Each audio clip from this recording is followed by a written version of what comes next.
आज हम लोग बात करेंगे एसएससी एमटीएस जीके जीएस के कुछ महत्वपूर्ण क्वेश्चन जो प्रीवियस ईयर के परीक्षाओं से लिए गए सभी क्वेश्चन है। कई बार परीक्षाओं में पूछे गए क्वेश्चन है। 1000 प्लस क्वेश्चन का टारगेट है, जिसका भाग 14 है और जो 13 भाग हो चुके हैं उसकी लिंक आपको डिस्क्रिप्शन बॉक्स में मिल जाएगी और हमारे प्लेलिस्ट भी बनी हुई है, उसमें जाकर आप 13 भाग देख सकते हैं। तो आइए देर ना करते हुए शुरू करते हैं आज का पहला प्रश्न पूछा गया है, भारत में राष्ट्रीय आपातकाल कितनी बार घोषित किया गया है। तो भारत में राष्ट्रीय आपातकाल कितनी बार घोषित किया गया है। ऑप्शन दिया गया है 4 बार, ऑप्शन बी 3 बार, ऑप्शन सी 2 बार, ऑप्शन डी केवल 1 बार। तो सही उत्तर होगा इसमें, सही उत्तर होगा ऑप्शन नंबर बी 3 बार। आप लोग यह प्रैक्टिस से लगाइए और देखिए आपके कितने क्वेश्चन सही हो रहे हैं, कितने गलत हो रहे हैं। अगला प्रश्न पूछा गया है, निम्नलिखित में से कौन सी नदी पूर्व में बहने वाली नदी नहीं है। तो निम्नलिखित में से कौन सी नदी पूर्व में बहने वाली नदी नहीं है।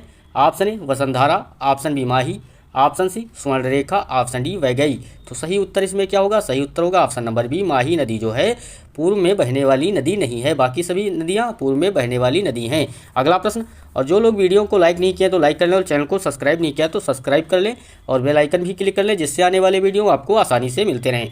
अगला प्रश्न पूछा गया 2011 की जनगणना के अनुसार निम्नलिखित में से किस राज्य में सबसे अधिक ग्रामीण जनसंख्या है। क्या क्वेश्चन पूछा गया 2011 की जनगणना के अनुसार निम्नलिखित में से किस राज्य में सबसे अधिक ग्रामीण जनसंख्या है। Option A Madhya Pradesh, option B Uttar Pradesh, option C Punjab, option D Maharashtra.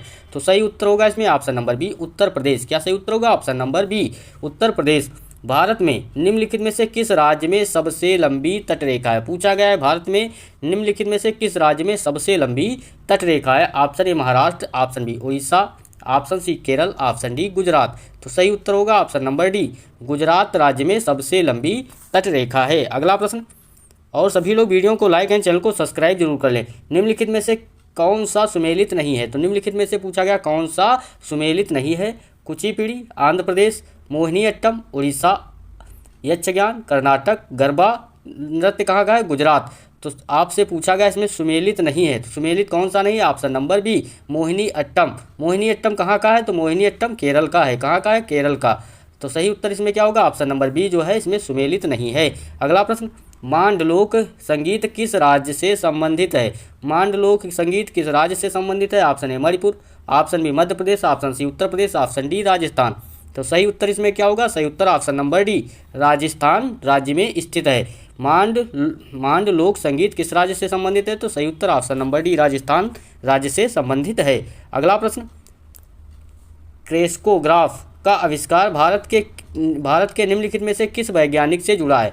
तो क्रेस्कोग्राफ का आविष्कार भारत के निम्नलिखित में से किस वैज्ञानिक से जुड़ा है। Option A Homi J Bhabha, option B Meghnad Saha, option C Satyendranath Bose, option D Jagdish Chandra Bose. तो सही उत्तर होगा option number D Jagdish Chandra Bose इसका सही उत्तर होगा। अगला प्रश्न, निम्नलिखित में से कौन सा भारत में अंग्रेजी ईस्ट इंडिया कंपनी द्वारा स्थापित पहला किला था। पूछा गया है निम्नलिखित में से कौन सा भारत में अंग्रेजी ईस्ट इंडिया कंपनी द्वारा स्थापित पहला किला था। Option A Fort William, option B Fort St George, option C Masulipatnam, option D Sevari किला। तो सही उत्तर क्या होगा, सही उत्तर option number B Fort St George जो है अंग्रेजी ईस्ट इंडिया कंपनी द्वारा स्थापित पहला किला था। सही उत्तर ऑप्शन नंबर बी होगा। अगला प्रश्न, और जो लोग वीडियो को लाइक नहीं किए तो लाइक करें और चैनल को सब्सक्राइब नहीं किया तो चैनल को सब्सक्राइब जरूर कर लें। क्वेश्चन दिया गया है, भारत में राष्ट्रीय आंदोलन के संदर्भ में पूना संधि कब हस्ताक्षरित किया गया था। अगर ऑप्शन दिया गया 1923, option B 1933, option C 1922, option D 1932। तो भारत में राष्ट्रीय आंदोलन के संदर्भ में पूना संधि कब हस्ताक्षरित की गई थी। तो सही उत्तर ऑप्शन नंबर डी 1932 में पूना संधि हुई थी। अगला प्रश्न, दादा भाई नौरोजी द्वारा निम्नलिखित में से कौन सा समाचार पत्र संपादित किया गया था। तो दादा भाई नौरोजी द्वारा निम्नलिखित में से कौन सा समाचार पत्र संपादित किया गया था। Option A Mahratta, option B Sambad Kaumudi, option C Rast Goftar, option D Som Prakash. तो सही उत्तर होगा ऑप्शन नंबर सी रस्त गोफ्तार जो है दादा भाई नौरोजी द्वारा समाचार पत्र संपादित किया गया था। अगला प्रश्न पूछा गया है, पुस्तक एवरी चाइल्ड मैटर्स किसके द्वारा लिखी गई है। तो पुस्तक जो एवरी चाइल्ड मैटर्स किसके द्वारा लिखी गई है। Option A Chetan Bhagat, option B Jawaharlal Nehru, option C Arun Suri, option D Kailash Satyarthi. तो सही उत्तर होगा इसमें option number D Kailash Satyarthi इसका सही उत्तर होगा। अगला प्रश्न, मौद्रिक नीति के संचालन की जिम्मेदारी किसके साथ निहित है। तो मौद्रिक नीति के संचालन की जिम्मेदारी किसके साथ निहित है। ऑप्शन ए अलग अलग बैंक, ऑप्शन बी भारतीय reserve bank, option C SEBI, option D केंद्रीय सरकार। तो सही उत्तर इसमें क्या होगा? सही उत्तर ऑप्शन नंबर बी भारतीय रिजर्व बैंक इसका सही उत्तर होगा, ऑप्शन नंबर बी। अगला प्रश्न पूछा गया है, राष्ट्रीय हीरा संस्थान कहाँ स्थित है? राष्ट्रीय हीरा संस्थान कहाँ स्थित है? कई बहुत ही इंपॉर्टेंट क्वेश्चन है और एसएससी द्वारा कई बार पूछा गया क्वेश्चन है। Option A Vadodara, option B Surat, option C Vapi, option D Gandhinagar. तो सही उत्तर इसमें क्या होगा? सही उत्तर ऑप्शन नंबर बी सूरत इसका सही उत्तर होगा। अगला प्रश्न, निम्नलिखित में से कौन सा उत्पादन का कारक नहीं है? पूछा गया है निम्नलिखित में से कौन सा उत्पादन का कारक नहीं है? ऑप्शन ए कर, ऑप्शन बी पूंजी, ऑप्शन सी श्रम, ऑप्शन डी भूमि। तो सही उत्तर होगा ऑप्शन नंबर ए कर। कर जो है उत्पादन का कारक नहीं है, सही उत्तर ऑप्शन नंबर ए। अगला प्रश्न पूछा गया है, निम्नलिखित में से कौन सा एक द्वितीयक प्रदूषक है? तो निम्नलिखित में से कौन सा एक द्वितीयक प्रदूषक है? Option A carbon monoxide, option B धुंध, option C carbon dioxide, option D fly ash. तो सही उत्तर इसमें क्या होगा? सही उत्तर ऑप्शन नंबर बी धुंध होगा। धुंध जो है द्वितीयक प्रदूषक है, सही उत्तर ऑप्शन नंबर बी। अगला प्रश्न, लेंस की शक्ति की एसआई इकाई पूछा गया है, इसमें कौन सी होगी? लेंस की शक्ति की एसआई इकाई क्या होगी? ऑप्शन ए किलोवाट घंटा, option B joule, option C dioptre, option D watt. तो सही उत्तर सभी को पता होगा, ऑप्शन नंबर सी डायोप्टर इसका सही उत्तर होगा। अगला प्रश्न, हेपेटाइटिस के कारण होता है। तो हेपेटाइटिस किसके कारण होता है? पूछा गया option A virus, option B bacteria, option C parasite, option D फफूंद। तो सही उत्तर इसमें क्या होगा? सही उत्तर ऑप्शन नंबर ए वायरस के कारण होता है। हेपेटाइटिस किसके कारण होता है? तो वायरस के कारण होता है। मोर का वैज्ञानिक नाम क्या है? बहुत इंपॉर्टेंट क्वेश्चन, बहुत ही परीक्षाओं में पूछा जाता है। मोर का वैज्ञानिक नाम क्या है? Option A Molpastes cafer, option B Eudynamys scolopaceus, option C Psittacula krameri, option D Pavo cristatus. तो सही उत्तर इसमें क्या होगा? सही उत्तर ऑप्शन नंबर डी पाओ क्रिस्टस इसका सही उत्तर होगा, ऑप्शन नंबर डी। अगला प्रश्न पूछा गया है, जागी नृत्य निम्नलिखित में से किस राज्य का नृत्य है? Option A Assam, option B Orissa, option C Manipur, option D Andhra Pradesh. तो सही उत्तर क्या होगा? जागी नृत्य किस राज्य से संबंधित है? सही उत्तर ऑप्शन नंबर सी मणिपुर से संबंधित है। अगला प्रश्न, किस राज्य में उगादि एक महत्वपूर्ण उत्सव के रूप में मनाया जाता है? तो किस राज्य में उगादि जो है एक महत्वपूर्ण उत्सव के रूप में मनाया जाता है? Option A Nagaland, option B Karnataka, option C Chhattisgarh, option D Arunachal Pradesh. तो सही उत्तर इसमें होगा ऑप्शन नंबर बी कर्नाटक राज्य में मनाया जाता है। उगादि जो उत्सव है कहाँ मनाया जाता है पूछा जाए तो सही उत्तर ऑप्शन नंबर बी कर्नाटक राज्य में मनाया जाता है। अगला प्रश्न पूछा गया है, एक दुर्गंध नाशक डिओडोरेंट में निम्नलिखित में से कौन सा तत्व मौजूद होता है? तो एक दुर्गंध नाशक डिओडोरेंट में निम्नलिखित में से कौन सा तत्व मौजूद होता है? ऑप्शन ए तांबा, option B sodium, option C लोहा, ऑप्शन डी एल्युमिनियम। तो सही उत्तर ऑप्शन नंबर डी एल्युमिनियम सही उत्तर होगा, ऑप्शन नंबर डी।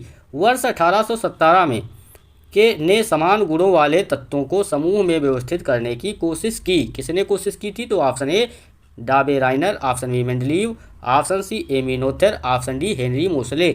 तो सही उत्तर होगा ऑप्शन नंबर ए डाबे राइनर। वर्ष 1817 में डाबे राइनर ने समान गुणों वाले तत्वों को समूह में व्यवस्थित करने की कोशिश की थी। सही उत्तर ऑप्शन नंबर ए होगा।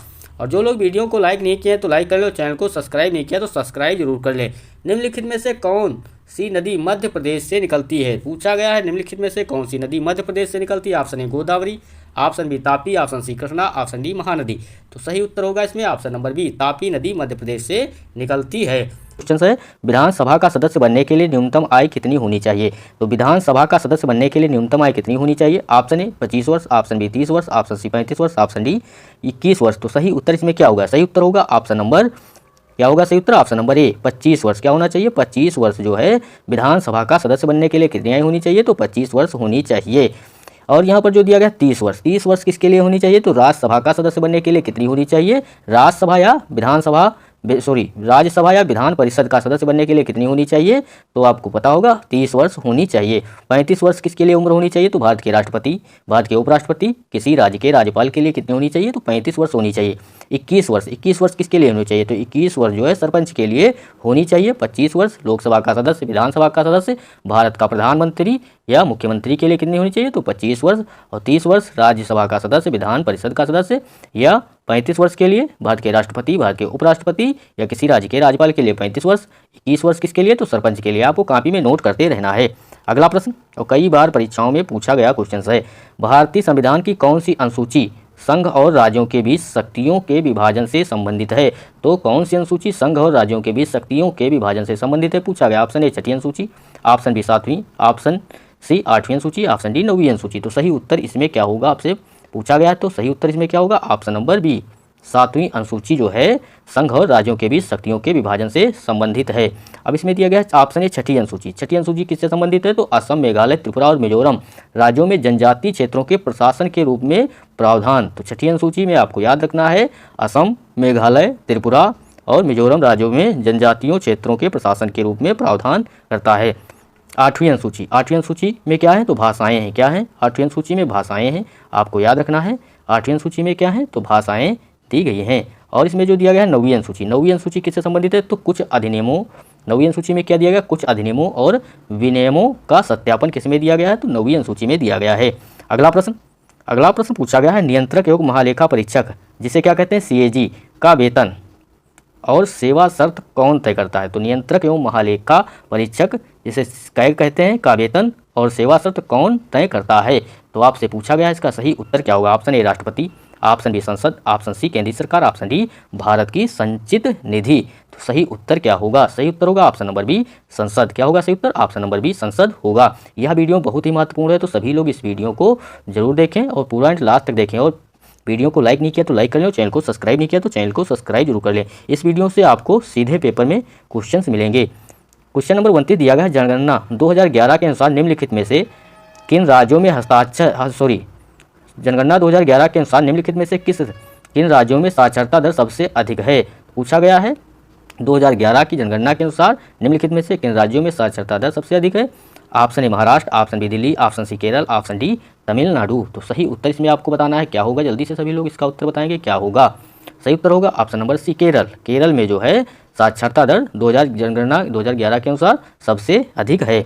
अगला प्रश्न, अगला प्रश्न दिया गया है उन भाषाओं में से एक है जिसमें एक समकालीन भारतीय मुद्रा नोट के पीछे मूल्य वर्ग मुद्रित होता है। तो ऑप्शन ए बर्मी, ऑप्शन बी सिंगली, option C Nepali, option D Dzongkha. तो सही उत्तर इसमें क्या होगा, सही उत्तर होगा option number D Dzongkha. Dzongkha उन भाषाओं में से एक है जिसमें एक समकालीन भारतीय मुद्रा नोट के पीछे मूल्य वर्ग मुद्रित होता है। बहुत ही इंपॉर्टेंट क्वेश्चन है।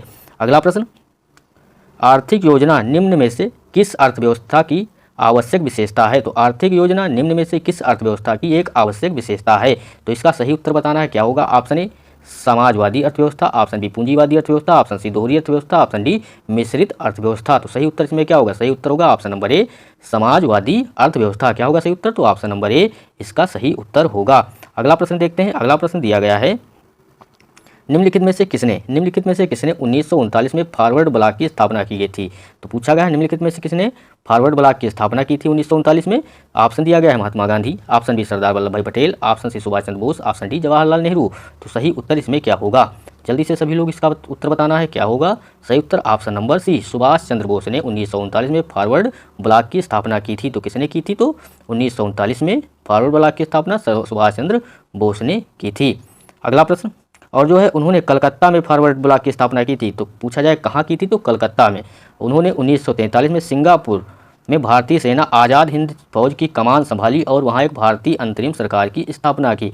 उन्होंने महात्मा गांधी को राष्ट्रपिता संबोधित किया। तो महात्मा गांधी को अगर पूछा है राष्ट्रपिता किसने कहा, तो सुभाष चंद्र बोस ने कहा था। और उन्होंने प्रसिद्ध नारे दिल्ली चलो और जय हिंद दिए थे। तो दिल्ली चलो और जय हिंद के नारे किसने दिए थे, तो सुभाष चंद्र बोस ने दिए थे। इनकी आत्मकथा कौन थी, आत्मकथा का नाम क्या था, तो द इंडियन स्ट्रगल। क्या नाम था, द इंडियन स्ट्रगल इनकी आत्मकथा का नाम था। उन्होंने हरिपुरा अधिवेशन 1938, हरिपुरा अधिवेशन कई बार पेपर में पूछा गया तो आपको याद रखना है।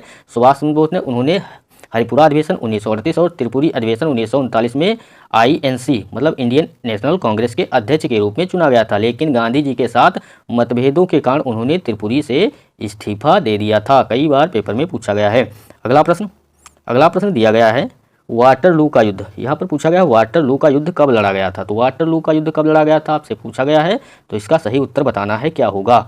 Option A 1835, option B 1815, option C 1850, option D 1840। तो सही उत्तर इसमें क्या होगा, सही उत्तर होगा ऑप्शन नंबर बी 1815 में वाटरलू का युद्ध कब लड़ा गया था। तो 1815 में वाटरलू का युद्ध लड़ा गया था। 18 जून 1815 को बेल्जियम में हुई वाटरलू का युद्ध तो डेट भी याद रखना, 18 जून 1815 को। कहाँ हुआ था? तो बेल्जियम में हुआ था। वाटरलू का युद्ध नेपोलियन बोनापार्ट की अंतरिम हार के रूप में चिन्हित किया गया था।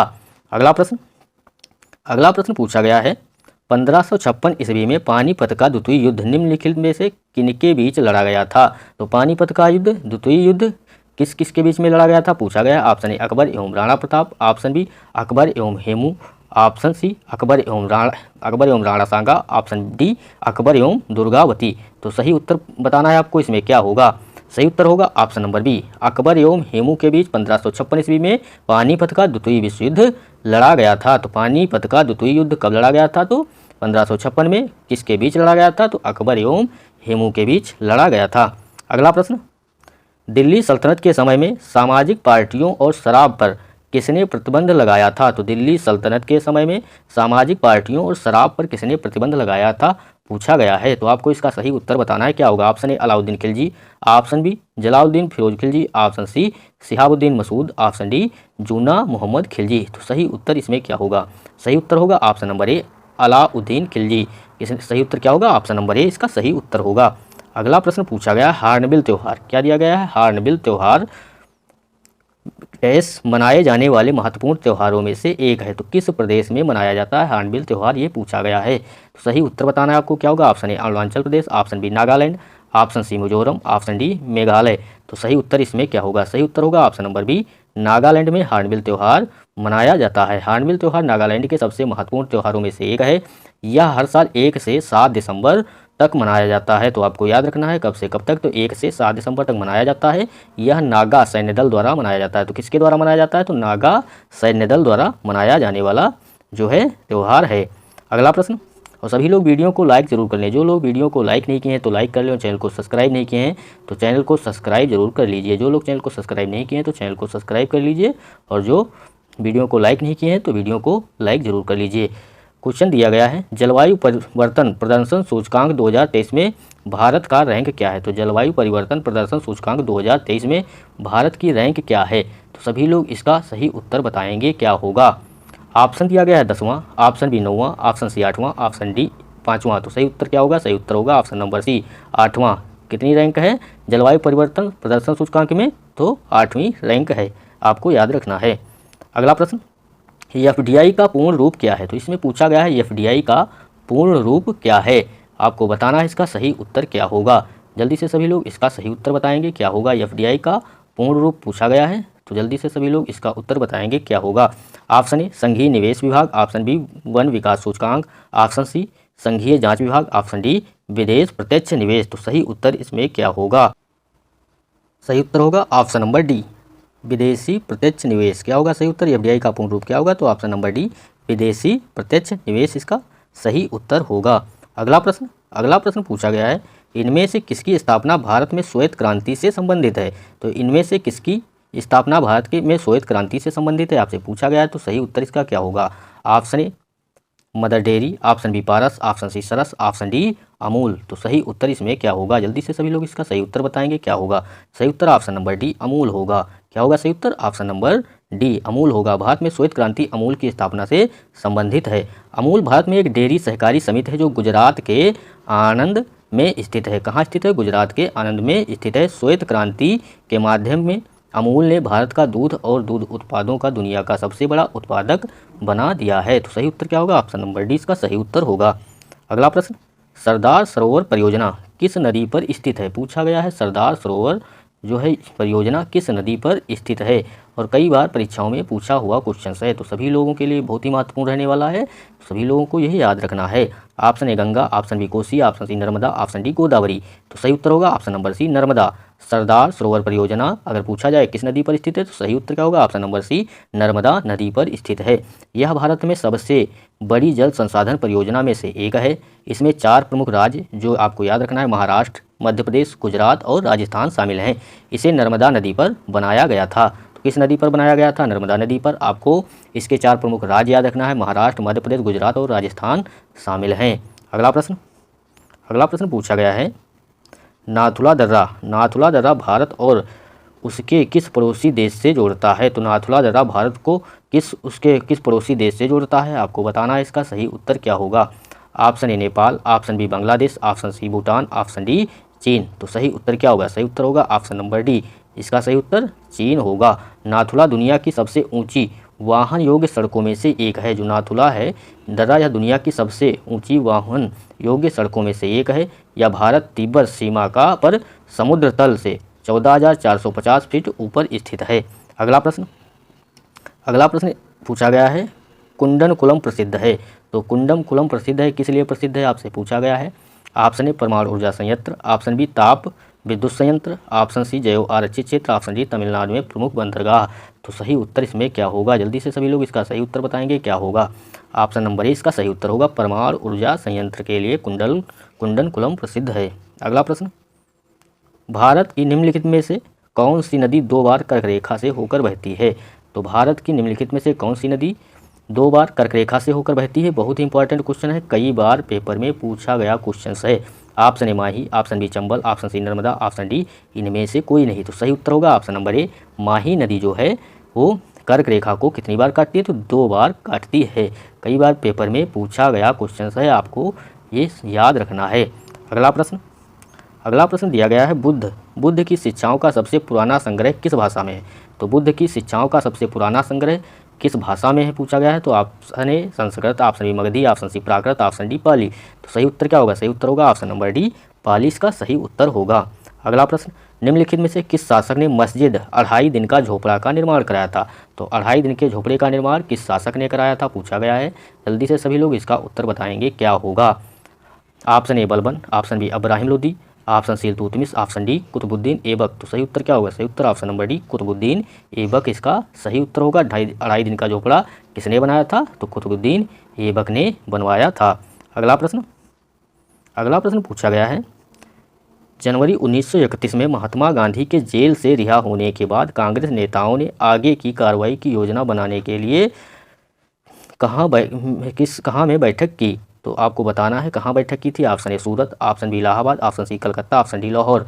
तो सही उत्तर क्या होगा? सही उत्तर ऑप्शन नंबर बी, इलाहाबाद होगा। क्या होगा सही उत्तर? तो ऑप्शन नंबर 20 का सही उत्तर इलाहाबाद होगा। जनवरी 1931 में महात्मा गांधी के जेल से रिहाई होने के बाद कांग्रेस नेताओं ने आगे की कार्रवाई की योजना बनाने के लिए इलाहाबाद में बैठक की थी। तो सही उत्तर ऑप्शन नंबर ए इसका ऑप्शन नंबर 20 का सही उत्तर इलाहाबाद होगा।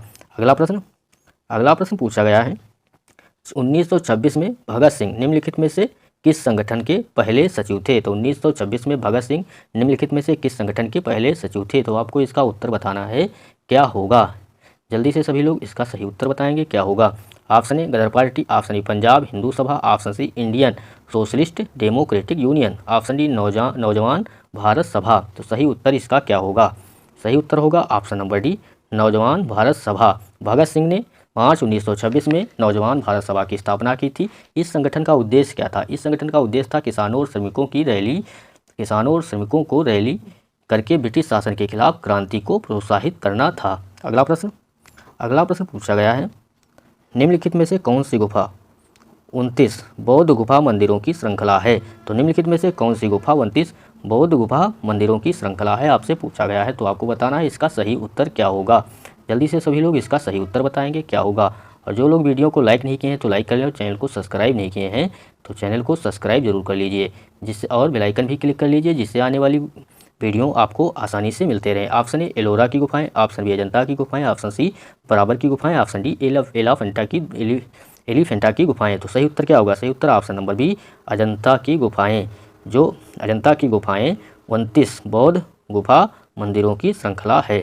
सही उत्तर ऑप्शन नंबर बी इसका सही उत्तर होगा, अजंता की गुफाएं।